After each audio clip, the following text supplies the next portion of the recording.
नमस्कार, आप देख रहे हैं आरडी न्यूज। मैं हूं योगेश चक्रवर्ती। नरेंद्र मोदी आज तीसरी बार देश के प्रधानमंत्री बनने जा रहे हैं।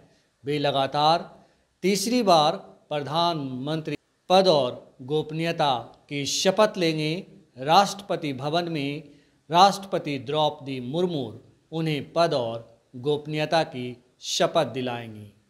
उनके साथ बिहार के 8 सांसद भी मंत्री पद की शपथ लेंगे, जिनमें 2 भूमिहार, 2 दलित, 2 अति पिछड़ा, 1 यादव और 1 ब्राह्मण सांसद शामिल हैं।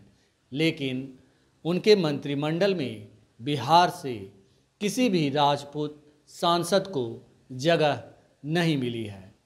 इसके तरह तरह के मायने लगाए जा रहे हैं। बिहार में राजनीतिक सरगर्मी तेज हो गई है कि आखिर बढ़ चढ़कर बीजेपी का समर्थन करने वाले राजपूतों को मोदी मंत्रिमंडल में जगह क्यों नहीं मिल रही। इसके पीछे के कारणों का पड़ताल किया जा रहा है। हम भी इस कारण का पड़ताल कर रहे हैं। हमारे साथ राजनीतिक विश्लेषक निशांत उत्पल मौजूद हैं। आइए इनसे समझते हैं कि आखिर राजपूत समाज से किसी भी सांसद को मोदी कैबिनेट में जगह क्यों नहीं मिल रही। निशांत, कैसे देखते हैं आप? मेरी अपनी निजी राय है कि बिहार से किसी न किसी राजपूत नेता को कैबिनेट में जगह मिलनी चाहिए थी, और अगर नहीं मिली है तो उसके पीछे जो है कुछ ठोस कारण है। लोकसभा चुनाव के समय में भारतीय जनता पार्टी ने बिहार में 5 राजपूतों को टिकट दिया। जेडीयू ने 1 टिकट दिया, लोजपा ने 1 टिकट दिया। 7 राजपूत चेहरे जो है चुनाव में कंटेस्ट किए। जी बिल्कुल। तो भारतीय जनता पार्टी की जो रणनीति है उसमें वो नंबर, कैबिनेट में बर्थ, उसमें एक बैलेंस बनाने की कोशिश करती है। क्योंकि आपकी जो भागीदारी है उन्होंने लोकसभा में भी जो है ज़्यादा दिया, जबकि भूमिहार समुदाय से मात्र 3 टिकट मिले। जबकि भूमिहार जो है भारतीय जनता पार्टी का जो है कोर वोटर्स रहा है शुरू से ही। लालू ईरा में भी भूमिहार और ब्राह्मण जो हैं भारतीय जनता पार्टी के कोर वोटर माने जाते रहे। जबकि राजपूत बिरादरी का जो वोटिंग बिहेवियर है वो दलगत नहीं होता है, वो कैंडिडेट ओरिएंटेड होता है। जहाँ जहाँ उनके कैंडिडेट होते हैं उनका जो वोटिंग जो कैपेसिटी है उस कैंडिडेट की तरफ लामबंद होता है।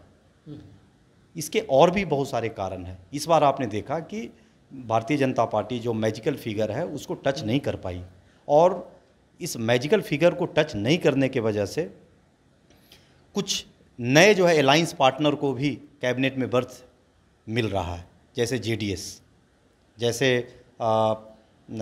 आरएलडी, जयंत चौधरी की जो पार्टी है। पिछली बार जो है जेडीयू से मात्र 1 कैबिनेट मिनिस्टर थे, इस बार जो है 2-2 कैबिनेट मिनिस्टर मिल रहे हैं। तो जब बीजेपी ने जब अपना मैजिकल फिगर नहीं पाया तो बहुत सारे अलायंस पार्टनर को भी एडजस्ट करना पड़ता है, और कुल जो मंत्रिमंडल में कुल मंत्रियों की जो संख्या है वो 15% से ज़्यादा नहीं हो सकता है। एक जो पहले जो परंपरा थी जंबो कैबिनेट की, वो इस समय उसकी उपयोगिता बिल्कुल ख़त्म हो चुकी है, क्योंकि रूल ही ऐसा है कि आप 15% से ज़्यादा नहीं रख सकते हैं। तो फिर जो है पार्टी जो है सारे समीकरण को देखती है। राजपूत जो है एक 5-7 प्रदेश की जाति है। भूमिहार अमूमन उत्तर प्रदेश, पूर्वांचल, बिहार, झारखंड में उनकी आबादी है। तो कहीं ना कहीं चूँकि बीजेपी का भूमिहार बिरादरी कोर वोट बैंक है तो उन्हें एडजस्ट करना था। और अगर भूमिहार बिरादरी को अगर मोदी कैबिनेट में अगर सहभागिता नहीं मिलती तो इसका एक अलग जो है आक्रोश होता। खैर ये तो दूसरी बात है। अब बिहार की राजनीति की अगर हम बात करेंगे तो हम पाएंगे कि जिस प्रकार से राजपूत बिरादरी का भारतीय जनता पार्टी और जेडीयू और लोजपा प्रत्याशियों की तरफ जो लामबंदी होनी चाहिए थी, जो आक्रामक लामबंदी होनी चाहिए थी, वो नहीं दिखा। आप देख सकते हैं कि पवन सिंह काराकाट से चुनाव लड़े, और उसमें एक बात जो है बिल्कुल अंदर खाने से आ रही है कि उनके पीछे जो है किसी बीजेपी के क्षत्रिय नेता का हाथ था। इसकी जो है शिकायत उपेंद्र कुशवाहा ने जो है दिल्ली दरबार में अपने आला कमान से भी की। एक पूरा जो फाइल लेके उन्होंने बताया कि किस तरीके से लोगों ने पीठ में जो है खंजर भोंका। तो उसके वजह से भी ये चीज़ें हुई है। आप देखिए बक्सर का जो चुनावी परिणाम, बक्सर के चुनावी परिणाम में भी राजपूत मतदाताओं का जो एक बड़ा वर्ग सुधाकर सिंह के लिए लामबंदी किया, जिस वजह से भारतीय जनता पार्टी के जो उम्मीदवार हैं मिथिलेश तिवारी, उनकी हार हुई। आरा में भी आप देखिए, आरा में जो है एक्शन का रिएक्शन हुआ। जो काराकाट में राजपूत मतदाताओं का जो वर्ग पवन सिंह को के लिए लामबंदी किया, उसी के प्रतिक्रिया में कुशवाहा जो मतदाता हैं वो भाकपा माले के जो उम्मीदवार हैं उनकी तरफ उनकी लामबंदी हुई। तो ये पूरा जो समीकरण है वो डिस्टर्ब हुआ। जबकि आप देखेंगे कि बीजेपी का जो कोर वोटर है, भूमियार या ब्राह्मण या वैश्य या कायस्थ, उन्होंने भरपूर समर्थन किया। आप देख सकते हैं कि महाराजगंज में उम्मीदवार जो है भूमियार जाति का था, लेकिन आप ग्राउंड जीरो पर जब आप बूथ का स्टडी करेंगे तो आपको समझ में आएगा कि भूमियारों ने ही जो है समर्थन नहीं दिया आकाश सिंह का। आप जाइए वैशाली में जो है ग्राउंड जीरो पर जो है बूथ का जो है स्टडी करिए, आपको मालूम होगा कि मुन्ना शुक्ला के तरफ भूमियार ने ही जो है एग्रेसिवली लामबंदी नहीं की, जिसकी वजह से हार हुई। तो जब आमने सामने भूमियार बनाम एनडीए का कोई प्रत्याशी होता है तो भूमियारों का जो वोटिंग बिहेवियर ज़्यादा एग्रेसिवली जो है एनडीए के तरफ होता है। ये मैं नहीं कहता हूँ कि भूमियारों का एक वर्ग जो है टूटता नहीं है, वो जाता है विपक्षी पार्टियों की तरफ, लेकिन विपक्षी जो भूमियार उम्मीदवार होते हैं जाता है। लेकिन उस परिस्थिति में अब समय आ गया है कि मोदी सरकार में जो उनके जो कोर वोटर्स हैं उन्हें भी जो है एक रिवार्ड दिया जाए। इसके अलावा आप देखिए बिहार से जो बिहार के निकट उत्तर प्रदेश और बिहार के सीमा के नज़दीक जो ज़िले हैं, चाहे वो बलिया है, बनारस हो, चाहे चंदौली जैसे इलाके, यहाँ पे क्या समीकरण हुआ? आखिर अजय राय मात्र जो है 1.5 लाख वोट से चुनाव हारे। उसके पीछे का क्या कारण रहा? उसके पीछे का कारण ये रहा कि जो बीजेपी का जो कोर वोट बैंक है उसका मोदी और एनडीए से जो है मोह भंग हुआ। तो कहीं ना कहीं अपने हाउस को ऑर्डर में रखने के लिए बीजेपी ने अपने कोर वोटर्स को रिवार्ड कर रही है, और इसलिए रिवार्ड कर रही है क्योंकि ये जो है बीजेपी के दुर्दिन में भी जो है साथ रहे हैं। निशांत, जिस तरह से आप कह रहे हैं कि अगर भूमिहार समुदाय जो है अग्रेसिवली वोट करता है, वो टूटता नहीं, कुछ परसेंट को छोड़ करके हमेशा चट्टान की तरह खड़ा रहता है इन बीजेपी के साथ, लेकिन राजपूत समाज भी कुछ इसी तरह जो है एनडीए के साथ खड़ा रहता है। ये कहना सही नहीं होगा कि राजपूत समाज के लोग जो है और किसी दूसरी पार्टी की ओर जाते हैं, उनका भी आक्रामक व्यवहार होता है बीजेपी को लेकर के और वोट करते हैं। जहाँ तक रही बिहार की बात, तो जिस तरह से मोदी कैबिनेट में 2 भूमिहार गिरिराज सिंह और ललन सिंह को जगह दी गई, एक ब्राह्मण सतीश चंद्र दुबे का नाम आ रहा है, ठीक उसी तरह एक राजपूत को भी शामिल किया जा सकता था। एडजस्ट करने की बात होती है, इसके पीछे कोई एक मैसेज देने की कोशिश की गई है। देखिए, आप जो बात बोल रहे हैं उससे मैं संतुष्ट हूँ, लेकिन ये जो पॉलिटिकल फेनोमेना, ये बहुत पुराना पॉलिटिकल फेनोमेना नहीं है जिसमें राजपूत मतदाताओं की जो है भारतीय जनता पार्टी की तरफ लामबंदी हुई है। उत्तर प्रदेश में जब योगी आदित्यनाथ मुख्यमंत्री बने, तब राजपूतों के जो राजपूत वर्ग में जो बुद्धिजीवी हैं या जो पत्रकार हैं या एक बड़ा जो उनके जो प्रबुद्ध लोग हैं, उनमें योगी आदित्यनाथ को लेकर एक फ्यूचर पीएम कैंडिडेट के तौर पर उन्होंने देखा उस चीज़ को, और वहाँ से जो है राजपूत जो मतदाताओं का जो एक बड़ा वर्ग है वो भारतीय जनता पार्टी की तरफ लामबंद हुआ। नहीं तो मुझे याद है, या जो राजनीति के जो जानकार हैं वो आपको बताएंगे कि मजाकिए लहजे में एक ज़माने में बिहार में आरजेडी को राजपूत यादव पार्टी भी बोला जाता था।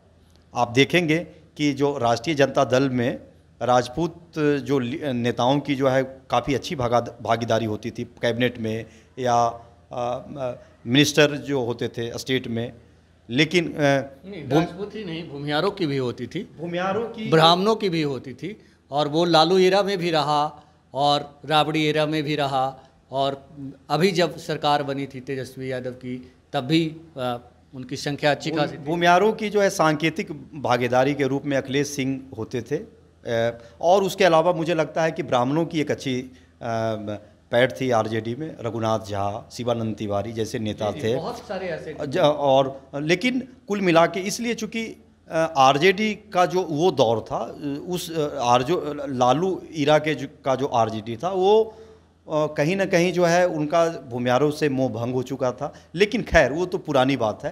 तो आप ये नहीं कह सकते हैं कि राजपूत जो मतदाता हैं वो शुरू से ही जो है एग्रेसिवली जो है ये बीजेपी के लिए लामबंदी करते आए हैं। आप देखिए उत्तर प्रदेश में भी जब मुलायम सिंह यादव की जब सरकार बनी थी तो उसमें भी जो है उनकी भागीदारी थी। ये बताएं कि अभी बिहार, आपने कहा कि भूमिहार समुदाय को अगर रिवार्ड नहीं मिलता तो दिक्कत होती है, वो अपने जो कोर वोटर है उसको रिवार्ड दिया है 2 मंत्री पद दे करके। अभी बिहार में विधानसभा के चुनाव भी होने हैं, तो क्या आपको लगता है कि जिस तरह से राजपूत समाज को उपेक्षित किया गया है इसका असर आने वाले विधानसभा चुनाव पर भी देखा जाएगा? देखिए मुझे लगता है कि बिहार में सवर्णों के पास कोई बहुत ज़्यादा राजनीतिक विकल्प नहीं है, क्योंकि उनकी आबादी उतनी ज़्यादा है नहीं, और जिस जाति की आप चर्चा कर रहे हैं उनका प्रतिनिधित्व है केंद्र में। राजनाथ सिंह जैसे बड़े लीडर हैं, योगी आदित्यनाथ के तौर पर उनका सीएम है। भूमिहार जैसी जातियों के साथ समस्या है कि ये 2-3 प्रदेश की जातियां हैं, 3 प्रदेश की जातियां हैं। तो आखिर आप भारतीय जनता पार्टी ने टिकटों के मामले में भी जो है भूमिहारों को देने में काफ़ी कंजूसी करती है, फिर आप उनको कैबिनेट में भी बर्थ नहीं देंगे, तो क्या भूमिहार जो है इस्लामाबाद और मोरक्को से तो चुनाव लड़ेगा नहीं, और वहाँ जो है मंत्रिमंडल में जो है शामिल होने की बात तो करेगा नहीं। तो इसीलिए अगर मोदी कैबिनेट में अगर भूमिहारों को 2 बर्थ मिला है तो ये कोई इनजस्टिस के तौर पर नहीं देखा जाना चाहिए, चूँकि खास तौर पर इनजस्टिस की बात ही नहीं कर रहा मैं जो बात कर रहा हूँ वो भूमिहार की बात कर ही नहीं रहा। बात यहाँ राजपूतों की हो रही है कि जिस तरह से भूमिहारों को जो है एडजस्ट किया गया, उसी तरह से, या फिर कहें कि बिहार में 14% आबादी जो है यादवों की है, लेकिन एक मंत्री बनाए जा रहा है नित्यानंद राय। तो ऐसे में तो सवाल तो कई तरह के खड़े किए जा सकते हैं, लेकिन राजपूत समुदाय के लोग जिस तरह से एग्रेसिवली बीजेपी के साथ रहते हैं, बीजेपी के कोर वोट बैंक माने जाते हैं, आखिर उन्हें जगह क्यों नहीं दी गई? उसके पीछे मैंने आपको कारण बताया ना। जब आप एग्रेसिव वोटर हैं तो फिर जो परिणाम काराकाट में क्यों आपके पक्ष में नहीं आया, फिर जो आरा में क्यों आपके पक्ष में नहीं आया, फिर बक्सर में आपके पक्ष में क्यों नहीं आया, फिर औरंगाबाद में आपके पक्ष में क्यों नहीं आया। तो कहीं ना कहीं जो है मुझे लगता है कि राजपूत जो शीर्ष जो राजपूत नेता हैं और जो सेकंड जो लाइन ऑफ लीडरशिप है राजपूतों की, उनके बीच में जो है एक सामंजस्य का अभाव है, या संगठन में बीजेपी के संगठन में जो है कोई राजपूत बनाम जो है कुछ शीत युद्ध जैसी सिचुएशन हो सकती है। क्योंकि ये दिखा, आप पार्लियामेंट के सेंट्रल हॉल में भी आप देख सकते हैं कि जिस प्रकार से अगर योगी आदित्यनाथ का जो चेहरा है वो लटका हुआ था, और एक तरीके से उनके चेहरे पर उतनी आकर्षण नहीं थी, और फिर उस जिस तरीके से गर्मजोशी से प्रधानमंत्री मोदी उनका अभिवादन स्वीकार कर सकते थे उस तरीके से उन्होंने नहीं किया। आपने देखा होगा वो सेंट्रल हॉल पर का जो सीन है। तो ये चीज़ें हैं, और ये पूरा जो इसकी जो गूंज है सिर्फ बिहार में नहीं है, उत्तर प्रदेश में भी आप देखिए। उत्तर प्रदेश में भी जिस प्रकार से राजपूत मतदाताओं की लामबंदी बीजेपी की तरफ होनी चाहिए थी वो नहीं हुई, जिसके वजह से एक सवाल जानना चाह रहे हैं कि क्या बीजेपी को इसका खामियाजा बिहार विधानसभा के चुनाव में भुगतना पड़ेगा? देखिए मुझे लगता है कि राजनीति में लोगों की जो है शॉर्ट मेमोरी होती है, 2, 4, 5 महीने में भूल जाते हैं। उनकी जाति का कोई अगर राज्यसभा में चला जाए या एमएलसी बन जाए या कैबिनेट एक्सपेंशन में कुछ अगर बर्थ मिल जाए तो लोग भूल जाते हैं, क्योंकि इतनी छोटी छोटी बातों पे जो है लोग को बिफर नहीं सकते हैं। जी। तो मोदी कैबिनेट में राजपूत समुदाय से बिहार से किसी को प्रतिनिधित्व नहीं मिला है, और इसको लेकर चर्चाओं का बाजार गर्म है, अफवाहें जो है और अटकलें लगाई जा रही है। और जैसा कि निशांत जी ने बताया कि इसके कई पहलू हैं जिसके कारण राजपूतों को जगह कैबिनेट में नहीं दी गई, लेकिन इससे बहुत ज़्यादा फ़र्क पड़ने वाला नहीं। फ़िलहाल इतना ही। आप हमें फेसबुक पर फॉलो करें, यूट्यूब पर सब्सक्राइब करें, लाइक करें, शेयर करें, कमेंट करें और कमेंट कर अपना महत्वपूर्ण विचार और सुझाव ज़रूर दें। धन्यवाद।